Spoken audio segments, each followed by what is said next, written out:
in the same vein as reproduction stuff, your thoughts in regards to 3D printing, and before you answer the question, for example, this Millennium Falcon back here, I think I might have paid $350 for it.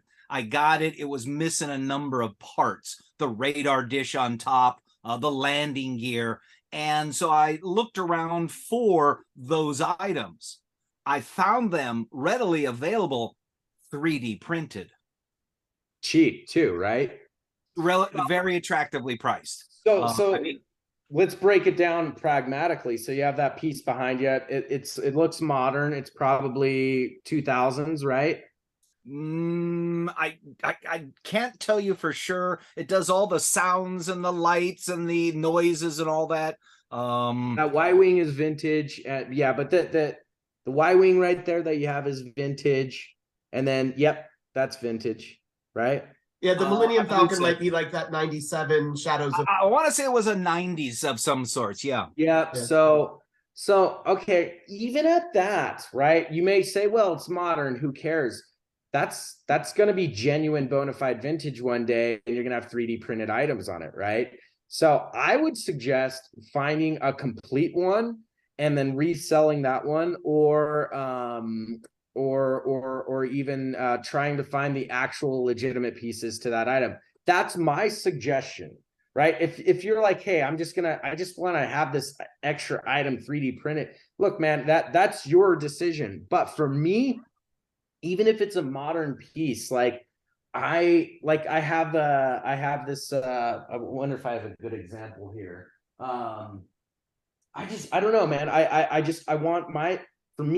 I want all the pieces to be authentic, always. There's original. A number of things that I'm learning as we go through this series, and really the entire series is just to help educate other people, that you can find out stuff is, and I'm going to kind of combine a couple of questions here. One of them was the importance of items being collected. For me, and I saw Star Wars when it came out in 1977. I was 17 years old, went to the movie theater with a girlfriend, or maybe my dad, one of the two. So I'm fortunate that or unfortunate that I'm old, one of the two, that I've had a chance to see these things, but I never got into collecting this stuff until a year ago. And this entire room is a collection within 1 year. Yeah. My motivation for collecting items was to acquire items. Yeah.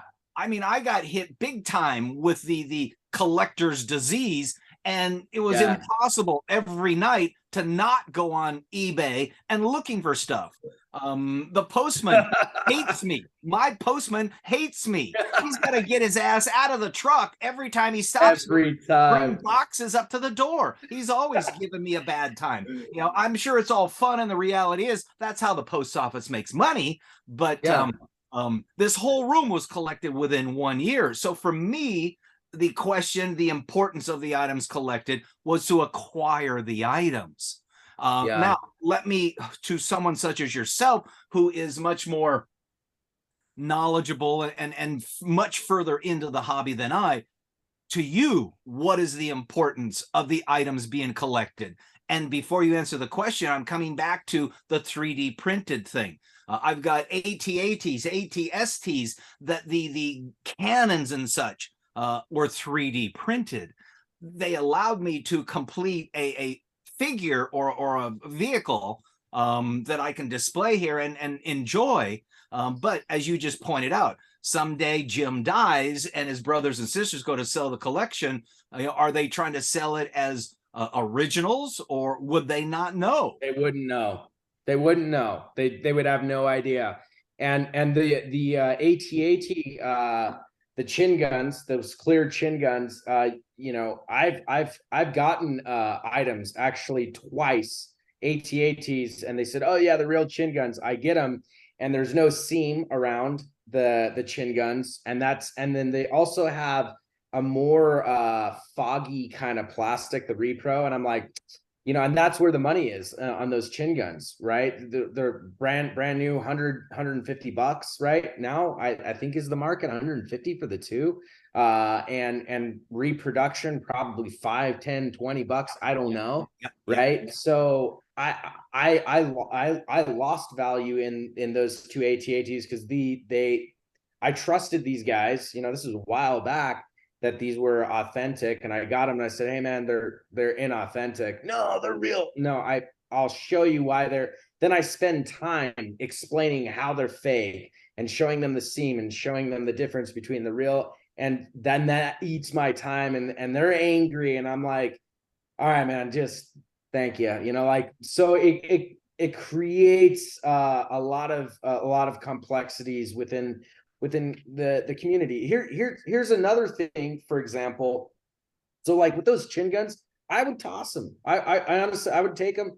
I would throw them away. Even though you are like, if you paid $15, it's still, it's not even worth $15. You know, maybe you felt like you completed it, but I would say wait until you get a complete item, or wait until they come readily available and get the authentic items.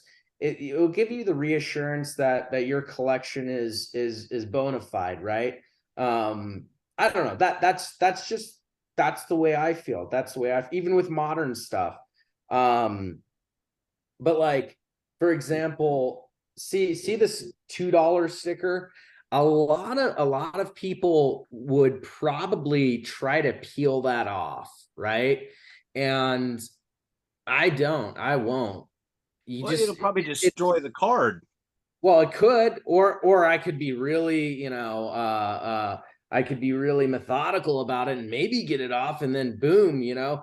But yeah, it's high chances I'm going to rip the card, but who cares? It's you know, some kid ate this thing, right? And shot a BB hole. Well, I don't know. It wasn't a BB hole, but you know, who cares, right? Let's just do it. No, leave it as is. The only thing that I think is truly personally acceptable, especially with mock, is if there's dust on it. You can take a microfiber and wipe the dust off. That's it. If you know, I've seen people just go down this rabbit hole of, I won't name names, but there was a collector. He sent me a video, and he was heat pressing the mock to flatten them out with moisture and water to flatten it out. And he was doing this to 12 backs, multi-$1,000 items. Well, what the heck happens with moisture and cardboard over time? Blister, bubbles. He made it look really nice. And I'm like, you just absolutely cannot do that. He was removed from our group, right? For doing that. And he resells these items. He'll get them, he'll fix them up, and then he'll resell them. And what's going to happen is that card is high chances it's going to grow mold spores. It's going to rewarp. It's going to shrink. The bubbles, if the card shrinks, the bubble rips inside. I mean, there's so many problems with that long term. And he was just, I honestly think he was looking at it innocently, like, dude, I'm helping preserve this item long term. And I'm like, but you're not. You're actually you're passing off a problem onto somebody else, and they're paying very high dollar for it. Another thing is bleaching figures like Stormtroopers or Luke Stormtrooper, that they take hydrogen peroxide and they leave it in the sun, and it was yellow, and now it's white, right? Well, 9 times out of 10, I guarantee you that item is going to turn yellow again in a matter of maybe months, maybe even years. But I've seen multiple grade 85, grade 90 Luke Stormtroopers that are yellow, and I'm like, I guarantee that thing went in white, and you gave it a year or 2 or 3, and it's back to its original yellow after they bleached the item. And that's the problem. A seller is like, let me clean this up and then resell it, and they don't think that there's going to be a problem. I'm not saying there's this malicious thing, but they're looking to earn an extra buck. But that creates problems for the collector, right? I don't want I don't want to buy an item that somebody's finagled with, right? I want to buy the authentic, genuine item that has been preserved. And that's, those are some of the problems that we see. So it's more than just repro. It's just, people trying to earn an extra buck. Right. And to kind of conclude the boxed or loose question, obviously you're a boxed guy because you're trying to maintain authenticity, value, and things like that. You're not taking them out. For example, we just interviewed a fellow from Rhode Island. His whole motive was to buy it and get it out of the box so that he could spend time creating his diorama, because that's what he was into, was creating scenes. And he wanted a perfect example, right? I don't really, no, I don't want to say, no, I don't think it was perfect examples. In fact, I do vaguely remember, pretty much remember him saying it didn't matter if it was a scratched or scuffed. His MO was to build that diorama. Well, he should trade me. I'll take the sealed stuff. I'll trade a open box for a sealed any day, right? There you go. No, I mean, look, he's going after, let's say somebody is doing that, and they're going after nostalgia, man. Like, the community in and of itself might hate on that individual and put them in their Star Wars purgatory or hell, because they're evil and wrong. But dude, they're like, what they're doing is in their world innocent, right? They're building their own diorama and they want it to be pristine and perfect and this, that, and the other. They'll realize they made a mistake, right? I've made mistakes. They'll realize they made mistakes, right? Like, you learn the hard way, and they'll be like, they'll come across an open box that's perfect for half the price, and they'll be like, oh, I should have just waited, right? I was just impatient. And then, crap, I destroyed a piece of preserved history because I was impatient and I just wanted something pristine, right? So anytime a collector makes that mistake, they often learn. And they'll learn on their own. But I think, as a community, we should be educators rather than scolders. And there's a lot of scolders in the collector community as a whole. I mean, talk about watches, talk about guitars, Star Wars. They just, everybody's knowledgeable and is an expert per se, right? And that becomes condescension. And that's not what we're here for. The first thing that I'm here for is my collection. And I've been blessed enough to be able to fully immerse myself in a collection, in investment, in a business, in an app, in groups, in friends, in communication. It's just been, I'm lucky how immersed, but you know what? It's taken a lot of work, a lot of time, a lot of trial and error, a lot of understanding, a lot of new experiences, being open, right? And speaking of time, aside from when you were collecting as a kid, once you kind of got back into the groove of collecting these items, what kind of time frame are we looking at? How long have you been collecting now? So I sold at 25, and then I moved back from LA to Utah by the time I was like 29. And I kind of took a pause from the music industry for a bit and became a civilian and had a job and stuff. And I started picking up modern pieces, oddly, just for display, because it was cheap and readily available. And that started growing, and I was like, these are pretty cool, man. And then I was like, what am I doing? I gotta get some vintage. So I would say, gosh, is it 6 years ago now? It's about 6 years ago. I was in Albuquerque, New Mexico. I had my house here, and I had a apartment there, and I was doing some work out there on some properties and stuff. And it was kind of lonely because this is where I lived, right? But I was working out there mostly. And they had a ton of antique stores. And I heard about the retro series coming out, in like a year. And I was like, oh, dude, the remaking the originals, Okay, what I'm gonna do is I'm gonna buy a bunch of stormtroopers, and I'm gonna buy, well, I guess I'm gonna have to get an original Imperial shuttle, but I'll buy a bunch of their stormtroopers because they'll be perfectly white. And that's kind of what I was thinking. And I started going to antique stores, and they had shops and comic shops, and I saw the originals, and I was like, well, I'm gonna get those. So I got the originals. I got my shuttle. And then I'm like, oh, I gotta get a Vader too, and I gotta get an ERGs. Oh man, and now I gotta get biker scouts. So I just started collecting again, and then I'm like, in this apartment, I had like 10 grand worth of Star Wars stuff, and I was like only looking to spend $300, and I was like, wait, I just spent 10 grand on Star Wars crap. Just sucks right into it.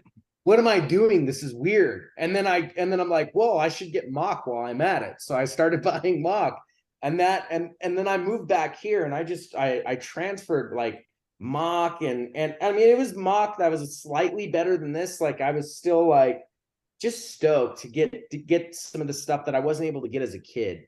And then I'm like, all right, and I'm still gonna buy stuff. Yeah, this is cool. This is awesome. Started displaying it. Then I started finding collections, and that's kind of when everything really started opening up, where I'm like, I found a collection locally, and the guy wanted like 20 grand for this collection. I'm like, geez, man. And he ended up selling it to me for pennies on the dollar. I went over there, we got along, and his wife was like, just honestly, just give it to this guy. And I was like, really? And he's like, yeah. And I mean, it was an incredible collection. And I was like, man, it's too much for me. So I'm like, I had like 2 A-wings in the box, mint, unplayed with, like 2 Power of the Force. There's one of them. Power of the Force skit, right? And I was like, man, well, I'm going to sell some of this, and then I can buy some of those mock. And then I ended up buying a Boba Fett mock, right? And, at that time, Boba Fett mock was like $1,000 for a grade 80 clear bubble. And, now it's like 4 or 5 times that amount. And so I was like, oh, this is what I'll do. So I don't go way over this. Like, I already went from, $300 budget to spending 10,000. So now I won't spend like a crazy amount of money on this stuff and feel like kind of weird and have to buy my wife Gucci purses. This way I'm funding my own Star Wars, and my wife saw it, and she's like, oh, this is kind of fun. He's doing his hobby, da da da da da. And I got back into it, and the collections and all the above just really started funding my collections, right? And I recommend that to everybody. I have a lot of people that say, man, some of these pieces are really pricey. I'm like, I know they really are. And I guarantee you're not gonna find them cheaper 5 years from now or a year from now. I guarantee you're not gonna, you might try to negotiate with some of these guys are like, they have $1,000, asking price. And you're like, would you take 900? No. 950. No way. 995. Nope. Not a dollar under 1,000, right? And in fact, now it's 1,100, right? So I'm like, gosh, man, some of the pieces that I want are just really expensive. So that's how I was able to fund my collection, and that required a ton of time, luck, energy, blessedness, effort, proactivity, openness, willingness to meet people, willingness to negotiate, and willing to buy people's large collections. And it just really just started there, so now I'm a shop, really. It's interesting how you basically turn your hobby into a business. Yeah. I'm into aquariums, and back in 1984, I got interested in living coral reef tanks, and everyone said, oh, saltwater, stay away from that.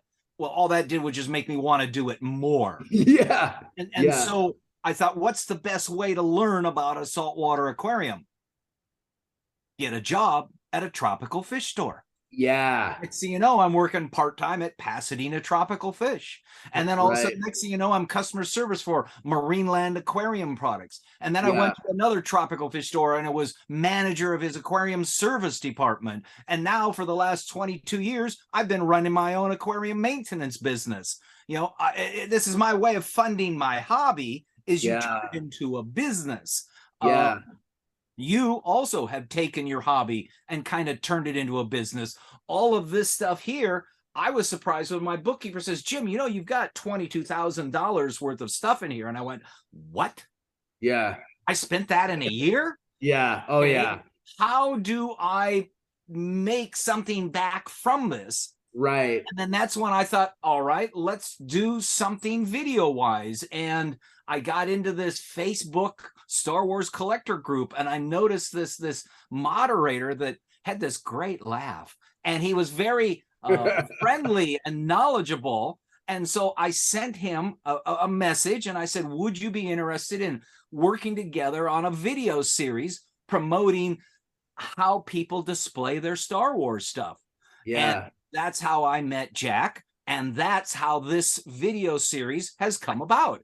And I've yet to figure out how to make money from it, but at least I'm taking a step towards that. Yeah, yeah. And there's nothing wrong with money. I mean, money is energy. It's just an energy, and you can attract it or you can repel it, whatever you want. You know, it's just not, it's not a bad thing. I mean, the love of money, that's when you know, people, they put themselves in precarious situations. Just don't love money, let it go, and it will come to you. You know, I do a multitude of different things. I was in properties, and I was an executive for a very large firm. We flew around in a G650 to various states. We had a beautiful office. I reported directly to the CEO. I probably, give it another 15 years, when the CEO retired, there's probably a high chance that I would have taken that position. I won't go into full details, but I decided to exit that company. I'd been with them for 10 years. I just have a different moral compass than they do, I would say. And I just said to myself, do I want to spend the next 30 years with them? Or do I want to spend the next 30 years with my family and watch my kids grow up? And I lost my dad at a young age, and it was 16. Me too, man. Thank you. And I'm like, man, my dad, one thing he could have done was spend more time with the kids, because he was an entrepreneur, but he could have spent more time with us for sure. And I know he regretted that. And I do not want to regret that with my kids. So I was like, I could make great money, easy money. I mean, the easiest job in the world. It's just numbers for me, right? And I had it, right? And I'm like, you know, I could spend the next 30 years with these guys that I'm not, you know, they don't get the music, they don't get the Star Wars, they don't get the, you know, hey, I want to go be with my wife, not, you know, meet another girl that's not my wife, right? You know what I mean? Like, I want to be that guy that is with my family. And I made that decision. And it was tough. And I talked to my wife for about a year. I was like, hey, I think I'm gonna do things on my own. And she was immediately supportive. I was shocked. That's great. So I now do business consulting for other property firms, which is great and fun and easy. It's just really knowledge sharing and motivating. I do music licensing and TV and film with my band Bonham. We have a new album coming out. We're calling it this year. This year we're going to call it Revenge or Return. It's a kind of a triple entendre. So Revenge of the Jedi, Return of the Jedi, Revenge or Return, right? Revenge or return in life. Are we going to take revenge on people, or are we going to return to who we are, to our nostalgia, to our inner child, and be a better person? You know, a lot of these songs are written about my family and my kids. So it has that double entendre there, but the triple entendre is return is actually a Jewish term. It's it's basically returning to God, like returning to that innocence with God, right? Teshuvah is what it is. And so I just, you know, I'm happy where we're at. And so I've got this Star Wars thing that I do that makes no sense, but it makes all the sense in the world to me. People come into my house and they're like, what are you doing? And That I'm was like, actually, that's a question that we'll ask down the road. In fact, if I can kind of move forward here a little bit, you did reference Albuquerque, New Mexico, and yet I can see at least 2 different rooms in the background. So my question at this point is your display space. Is it walls? It looks like it's rooms.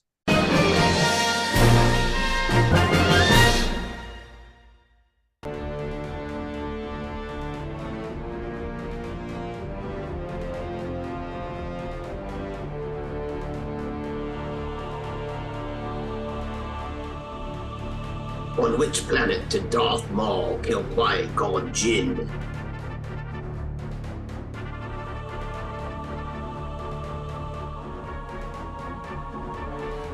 Naboo. Did you get the correct answer? Either way, we hope you enjoyed testing your knowledge of all things Star Wars and had fun along the way. Is this heaven? No, this is the Collector Alliance. Man, I heard there's a subscription. Didn't you buy that for $100? Yeah, so? Okay, let me explain some basic arithmetic. Other platforms charge exorbitant fees. You could have purchased that on TCA for $70 instead of the $100 you paid, thus saving you $30 in fees alone. Meaning the subscription pays for itself. Yeah, I get it. But why don't I just buy it off social media where there's no fees at all? Oh! Come on, Scotty. How did that go for you? It didn't go well. I clicked on something, my mom has a computer virus, and they sent me a bunch of laugh crying emojis. My wife left. Zuckerberg took my wife! She left the dog. I don't even like the dog. My therapist fired me. Don't they take an oath? I'm too young to get scammed. Is TCA gonna bring my wife back? Where's my wife? So what you're saying is, when the platform is free, you're the product, and it's not free at all. There's no such thing as a free lunch. Well, there is at my school cafeteria, but the pizza sucks and the lunch lady has a fro, and...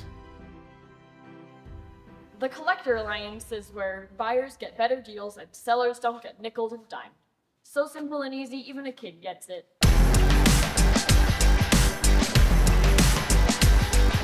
Join today at thecollectoralliance.com. Download the app and make us your first choice to buy, sell, and trade your collectibles. Zuckerberg took my wife! This is Jack in the Box. We finally get our box back from CAS. Me? Poetry?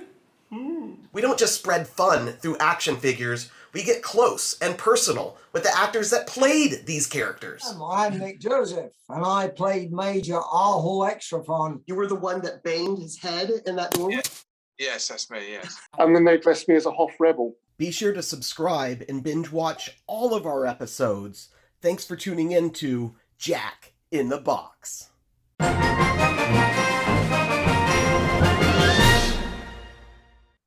well, so where my office is a mother-in-law apartment, kind of connected to my house. And for a while I was renting this area out. And when we were having our first kid, I was like, we gotta not rent out anymore. I want the house. I want to be able to walk around. If we argue, I don't want him to hear us. Like my kitchen is, my real kitchen is above us. This apartment has a kitchen too. So I could hang out here all I want, like if my wife and I are like, I'm going to stay downstairs, I would actually be stoked. Right. Yeah, so there's, I don't know, it's like 1,000 square feet, 1,500 square feet or so, just open space, kitchen, bathroom, super blessed, man. Got this before the market went up and went down and So yeah, I keep expanding, so I'm getting these, these are temporary, but I like their aesthetic, like the calyx, the IKEA calyx stuff. It's good for storage. It's not exactly what I have envisioned yet. You know, I have quite a different vision for a long-term placement of these items, either a store or a museum style store, right? And you know, that's down the road. You know, I have so much on my plate right now that's more of like, that's the end goal, you know. And your displays there, from what I can see, appear to be glass cases of such. I love Jedi, obviously. Although I do see Return some of the nice Jedi is my white favorite cabinets in there as film. well. Yeah. So and I would like the say whole white that theme. Everything in my majority place of my personal collectibles are Return of the Jedi. Really, they were really cheap. They've gone up in price. They're just IKEA, but they're not that great. I want some more. I've been looking at other cases, and maybe I had to just pull the trigger on them. But it'd be cool if the whole spiel was just in glass. I just haven't determined yet if I'm going to do this store now or later, and it's totally up in the air right now, you know. And all of your items are in cases, so we'll call them shelved. Nothing's pinned. I don't see anything really suspended hanging from the ceiling there. No, most everything, nothing's suspended. Most of the cases are kind of on top of each other easily. Everything, like that AT-AT, I had to buy that acrylic from CGC. I had to custom make it for some reason. It was very expensive. Just this acrylic case on this item was like $300. I don't know why it was so expensive, but it's labor. Yeah, for sure. But I'm glad I got it, because honestly, the acrylic cases, I'm very OCD with things. Like if it smells weird in here, like if everything was open up, it'd probably smell weird, right? Some of the vintage items have a distinct smell, right? And some of it smells good, but some of it, like, I don't want it to smell like an antique store, even though I love the antique store smell. I don't want that permeating my home. Like, yeah. And how are those displays lit? What kind of lighting is in there? I have some. I love Jedi, obviously. Return of the Jedi is my favorite film. And I would say that majority of my personal collectibles are Return of the Jedi. Just really classic lights. Nothing extraordinary. I like a little bit of bejeweledness, but I just want to see the pieces, you know, lit up nicely. Right.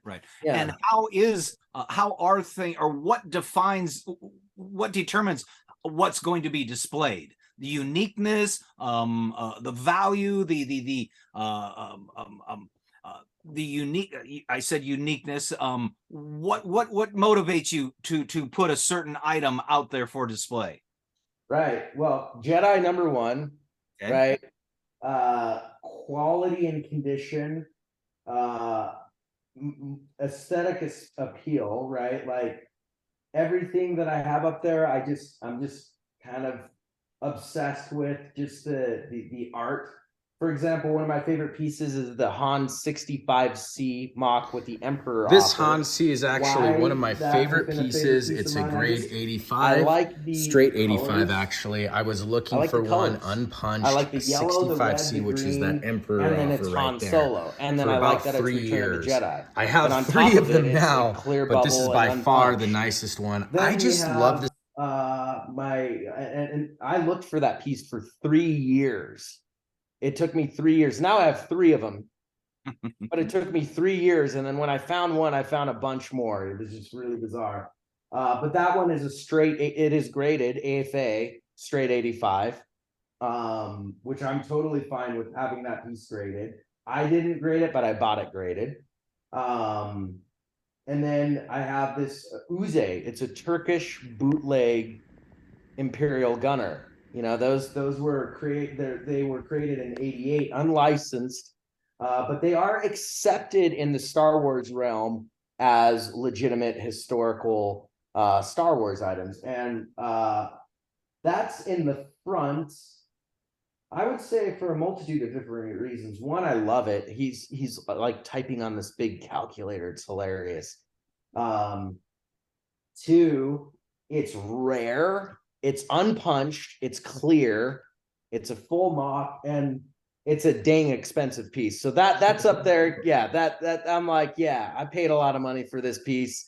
This thing's cool, right? So yeah, I mean, it certainly looks like you got more room, and you did indicate maybe fill in that center section with more cases. So you do have the ability to expand. I can, yeah. If I got some different cases, I probably could expand. I could probably put shelving up there. You know, make it look like a library with a little ladder, you know. That's a cool idea. Yeah, I mean, there's a lot that I could do to expand upon this, but I feel like it's functional. I feel like it's safe. You know, everything's placed in a safe way. And I don't know. It's like fairly symmetrical other than this end, right? You know, so it doesn't hurt my OCD too bad. So I can live with it for now. So I kind of get the feeling that compared to myself, you're at a slightly higher level of what you're collecting and such. So my question is, when you go to look to buy something, and I'm taking into consideration you're kind of in the biz, what's your source? I mean, are you going online? Are you in toy stores, going to garage sales? The Schwartz, man, that's my source. Use the Schwartz. Have you used that yet? That's a reference out of that that Star Wars thing with I'm trying to think of what his name was, but with the big helmet and such. Gosh knows. Yep. Spaceballs, baby. Spaceballs. There you go. Yep. So good. No, man. I mean, I actually had a guy ask me the other day. He's like, he asked me a few questions, and I responded to something else he had sent, and I was like, oh, I didn't see that you would ask me. And he's like, oh, I didn't know if I was imposing upon how you source your items. And I'm like, bro, no, you're not imposing at all. Like I don't have there's no secret sauce to it, really. And anybody can do what I'm doing on a multitude of different levels. One, I will start off with the business idea. I'll start off with the collector idea. If you want to build a massive, awesome collection, it's going to take a lot of time, a lot of energy, a lot of hunting, and buying and selling. Sorry, you're going to have to be a seller if you want to build that collection and you want to do it on a budget. Unless you're a rich kid, you know, with a trust fund, okay, sure, spend all the money in the world. It doesn't mean a difference to you. But most real people have a budget, and they, you know, have a family they need to provide for, and much more important things than filling their nostalgia, you know, cups up, right? Now, another is, you know, if you're gonna buy and sell, you got to treat it like a business. You just have to, and you have to pack well, you have to ship well, you have to be professional.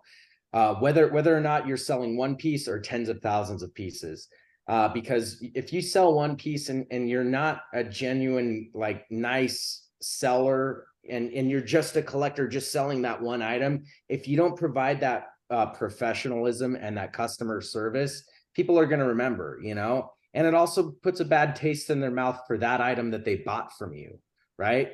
So it's important that we do that. You know,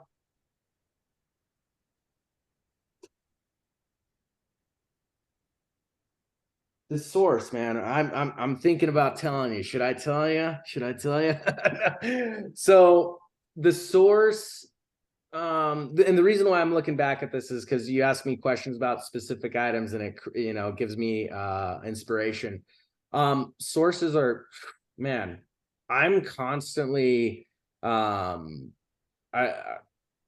antique stores still, toy stores still, making friends still, various internet sites, marketplaces, whenever you communicate with somebody, it's about, I just bought a collection, and I saw a guy post a picture, and there were two vintage Star Wars items, and they were cheap and in terrible condition.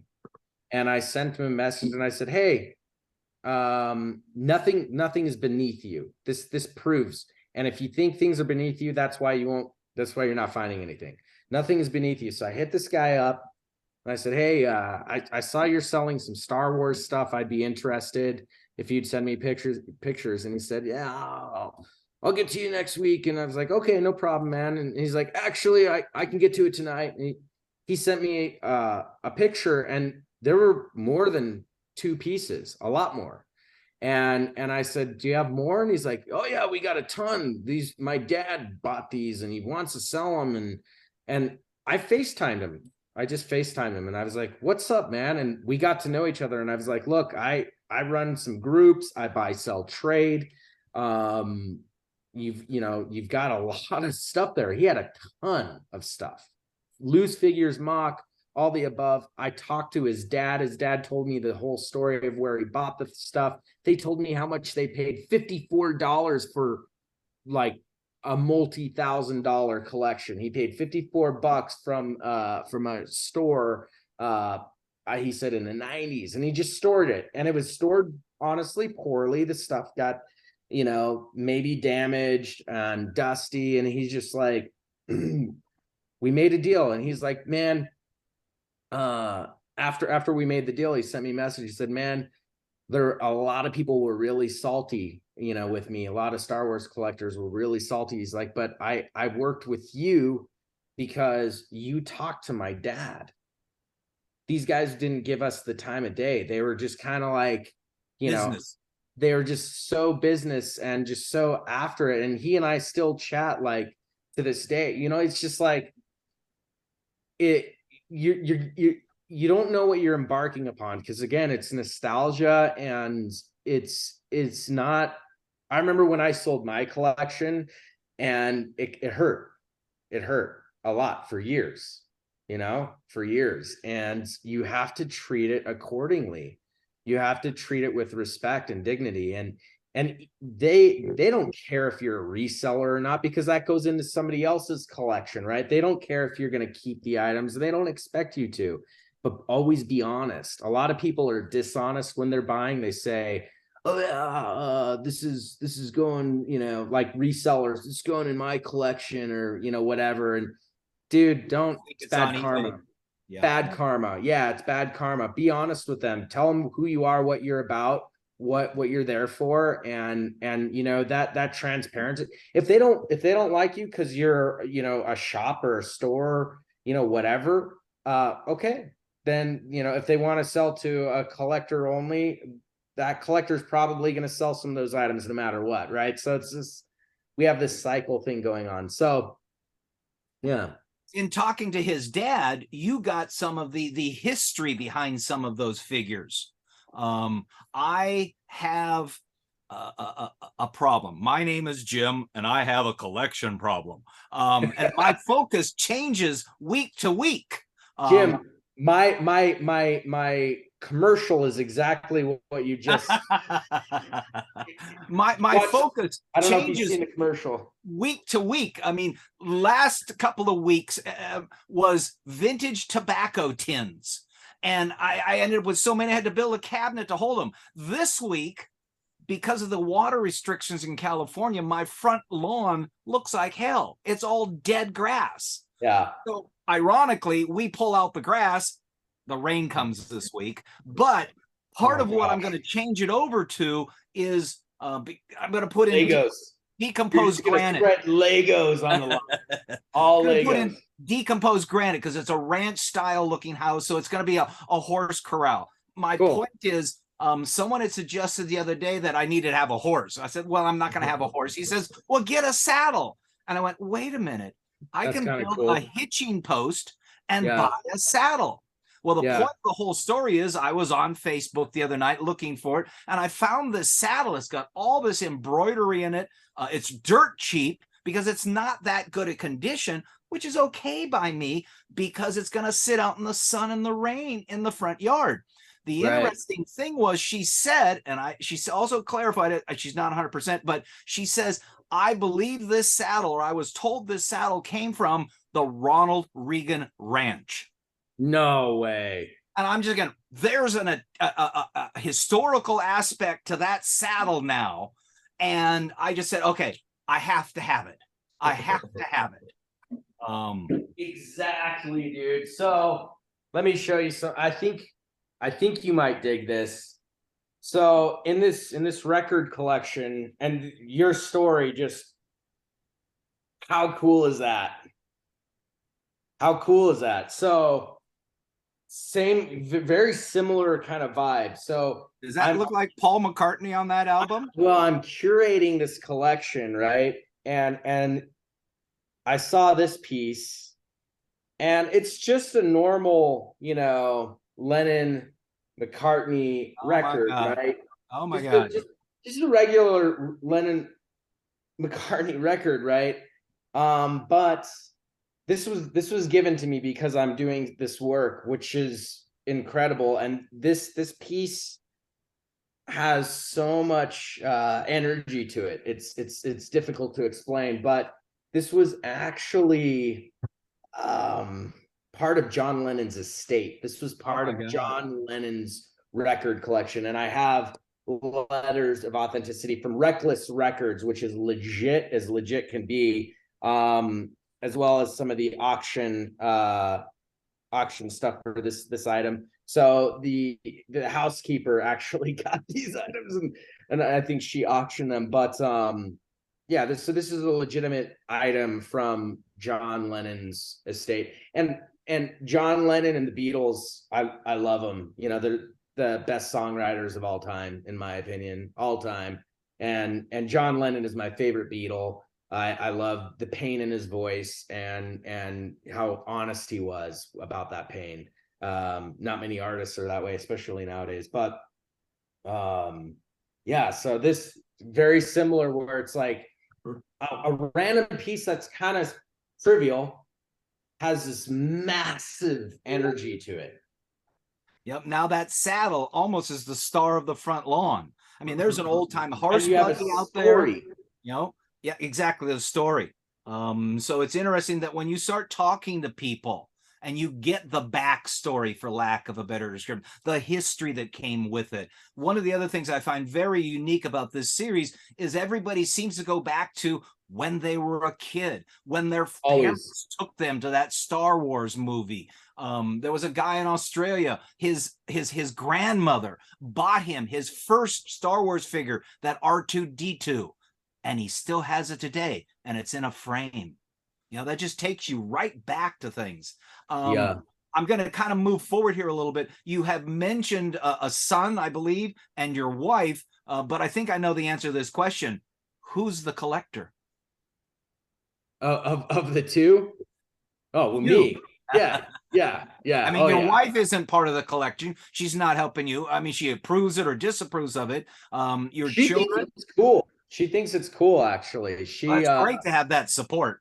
She admires it. Like, it's been kind of shocking. I'd show her stuff, and she's like, actually, it's kind of cool. I got her into Star Wars. She's from Brazil. I showed her Star Wars, the trilogy, 10 years ago when we were first married, and got her into it. And I was like, no, if we're getting married, you gotta like Star Wars. Like, it's just, if you don't have the vision for it, it's not gonna work. It really wouldn't, honestly.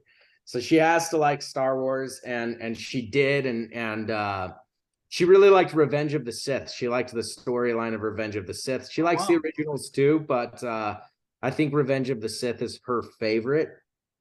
And I accept that. It's not the original, but hey, at least it's something, right? So I had a problem with the series that Rey was in. She was a messed up kid. And that's what the whole stories were about, how messed up she was. Yeah. That big struggle at the end where she was fighting with who, and I just thought, oh man, I don't want to hear about your problems. I want to watch Star Wars. Same with Luke, though. He was messed up, dude. Yeah, he, but he not didn't know as who his bad. dad was. Not as bad. It didn't really. It just. I hate to say this, but I think that George Lucas and Spielberg came from broken homes, and all of their stories all evolve around those issues as children growing up, which is okay. It's a fantastic foundation for creating a story. But it's. And they're great stories, and I love those guys, and I love the movies, but it all stems from a negative childhood. Interesting. That was my pickup on it, and that's why I don't like the ones that have Ray in them. Interesting. I feel blessed, even with everything that they're making. I'm just stoked that it's still going. Like I remember being, 10, 11, 12, asking my brothers, are they done making Star Wars? And they're like, there's more. They told me there was more to the story. And my brothers told me how Vader fell into like a pit, like a volcano is what they told me. And that's how Vader became Vader. And so they told me a lot of the backstory, and I'm like, man, I want to see that. So everything they're coming out with, I'm happy with. I feel like kind of like grading. I feel like it's a blessing. I feel like the new Star Wars are a blessing. I loved the last Skywalker. It was good because you got to see Luke again. Yeah, but I mean, it was dark and deep, and it was dark. And when Ben changed his heart, right, and he threw his saber into that ocean, and he saw his dad, and I mean, dude, I felt that. Like, I felt emotional in that moment, and I think that if they were able to get into my emotions and tug my heart a little bit, they did a good job. And visually, it was beautiful. Yeah, it Xerox copied the original trilogy. I think we can all recognize that. But Disney needs to make their 2, 3, 4 billion back. So what are they going to do? Let's regurgitate what was already successful, rinse and repeat, right? So that's what they did. I don't blame them for it. We'll see what happens with Star Wars in the future. I hope it continues to grow and get better. It's what, 50 years, almost 50 years later now, 40 years this year for Jedi. It's going to be different. It's going to be different. And I'm trying to embrace that to maintain a happiness about it. So I'm like, look, if I go into it go into Boba Fett thinking Boba Fett's going to be bad A, and he's not, which he wasn't, right? He was kind of weak, and he was older, but I did know weak. That was one of the things I thought. He was kind of weak. But he was smarter. And he was also more compassionate. So it gave you a deeper, it made him a person rather than a superhero, right? Like, it's like, oh, he's actually a person behind that bad A armor. And when he was younger, yeah, he was more of a villain. Or kind of in between, right? Boba Fett was this, like, he was kind of like Han Solo. He was just out there doing his thing, like, screw the Jedi, screw the Imperials. I'm just surviving in this galaxy. And if you think about it, every one of those characters all came from a broken home. Every one of those characters, Luke, Leia, Han. I don't know about Obi-Wan Kenobi, but even if you go to Rogue One, the girl, she came from a broken home. Go even into Andor, he came from a broken home. Well, I mean, I like, my parents divorced when I was younger, right? And it made me and I lost my dad.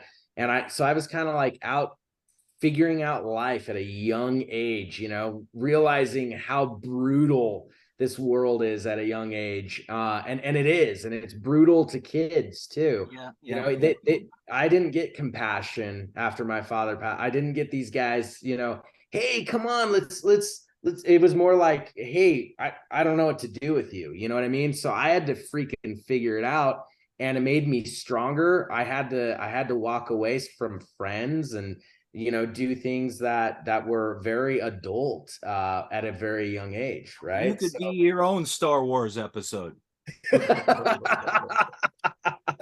So I don't know. I find compassion in that. But that's one thing, you know, I want to make sure to the best of my ability that my children grow up with what I didn't grow up with, you know. Good for you. And some of the things learn. We got to learn, and we got to evolve and change and learn from the bad and learn from the good. And you know, it's like that Lego collection that I'm saving for my son. I don't know, you know, what the future holds, but I'm investing in these Legos for my son. So when he's old enough, I don't know if he'll like Star Wars Legos or me, right? 7 years from now or whenever he's ready, right?